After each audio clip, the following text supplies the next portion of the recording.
आता ही बाहेर काय बरं अजून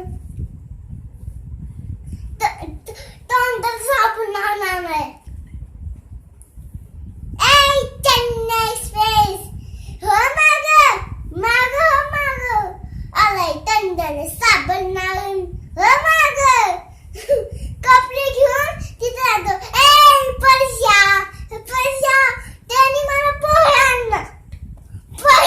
पोहे परश्या मला ऐकून नाही येत परश्या